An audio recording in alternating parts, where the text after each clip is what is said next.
High বন্ধুরা, কেমন আছো? আশা করি ভালো আছো।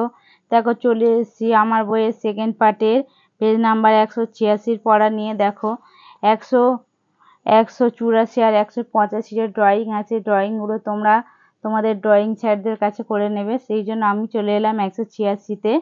দেখো এখানে যে সহজ পাঠে বলেছে, দেখো শিক্ষার্থীরা উপরের পাঠ্যটিকে সহজ পাঠের ওই সাদা ছাতা ওই অনুশীলনী পাঠ হিসাবে ব্যবহার করবেন। সেই সহজ পাঠের আছে না, ওই যায় দাদা হাটে সাদা ছাতা মাথায়, সেটা দিয়ে দাদা বাজারে গেছেন, শাক মাছ ফল আনবেন আর নানা রকম আনাজ, আলু পটল ঝিঙে গাজর করলা টমাটো আরও কত কি নানা রঙের তাজা আনাজ।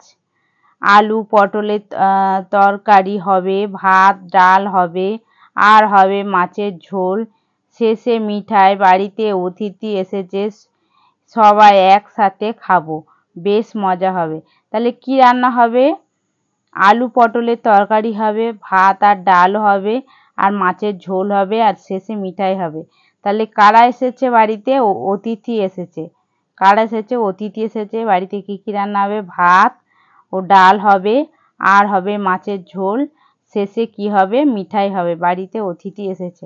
ঠিক আছে, তারপর চলে আসি। দেখো বন্ধুরা, আমার বইয়ের পরের পেজে 187 নম্বরে দেখো এই যে গাছের উপরে একটা ঘর আছে। দেখো এখানে, আর এই যে বাঁদরটা বাজার করে যাচ্ছে, সে কোন পথ দিয়ে যাবে? দেখো আমি দেখিয়ে দিচ্ছি। এই পথ দিয়ে গিয়ে এই পথ দিয়ে গিয়ে এই পথ দিয়ে গিয়ে এই পথ দিয়ে গিয়ে দিয়ে এই যে গিয়ে এই এই রাস্তা ধরে যাবে, দেখিয়ে দিয়েছি।